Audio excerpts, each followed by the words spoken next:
ressuscité pour que nous puissions ressusciter avec lui. Saint Paul, dans l'Épître aux Éphésiens au chapitre 3, verset 8, nous dit « À moi, le moindre de tous les saints, a été confiée cette grâce-là d'annoncer aux païens l'insondable richesse du Christ. » Saint Paul était bien conscient, moi, je suis le moindre de tous les saints. Pourquoi ? Parce qu'il avait persécuté les chrétiens, il avait collaboré pour que les chrétiens soient mis à mort, parce qu'à l'époque, il était certain que les chrétiens étaient une secte mauvaise qui détournait les Juifs de la voie du salut, de la vraie voie. Et c'est seulement lorsqu'il a rencontré Jésus-Christ sur le chemin de Damas que sa vie a été transformée radicalement et qu'il s'est rendu compte qu'en persécutant les chrétiens, il était en train de persécuter Jésus-Christ lui-même. Voilà pourquoi il nous dit aujourd'hui, à moi, le moindre de tous les saints, a été confié cette grâce-là, d'annoncer aux païens l'insondable richesse du Christ. L'insondable richesse du Christ, c'est que justement, Dieu ne fait pas des exceptions. Tous, chaque homme, chaque femme qu'il a créé, a une possibilité d'avoir une relation avec lui. Dieu d'abord avait choisi le peuple d'Israël pour se révéler à travers Abraham, Isaac, Jacob, Moïse, les prophètes.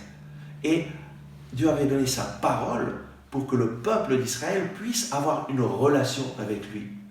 Mais lorsqu'il a envoyé Jésus-Christ, il a envoyé Jésus, la parole de Dieu faite chair, afin que toutes les personnes, de toutes les nations, de tous les temps, puissent être réconciliées avec lui et avoir une relation personnelle avec Dieu en Jésus-Christ.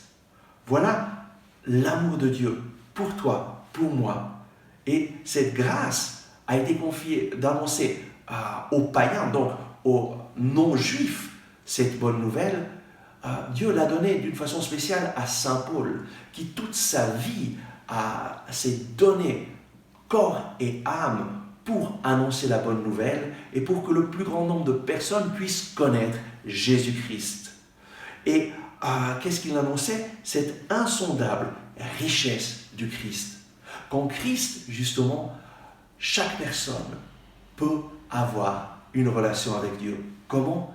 En accueillant Jésus dans notre vie, en mettant notre confiance en cette personne, Jésus-Christ, en tout ce que Jésus a fait lorsqu'il a vécu sur cette terre. Accueillir Jésus, ça veut dire accueillir une personne avec toutes ses œuvres, avec toutes ses paroles, avec tout ce que Jésus signifie. Jésus est le sauveur du monde, Jésus est la parole de Dieu. Et accueillir Jésus, c'est accueillir sa parole, accueillir la Bible comme règle de vie, comme livre de vie à travers lequel Dieu me parle et je peux lui répondre. Accueillir Jésus dans ma vie, c'est reconnaître que j'ai besoin d'une relation avec Dieu et que lui seul, Jésus, est le chemin, la vérité et la vie.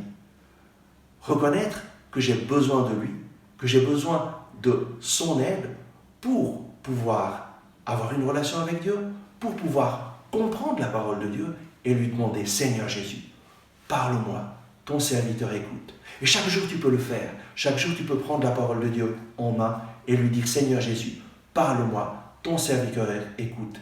Et alors ta vie sera changée.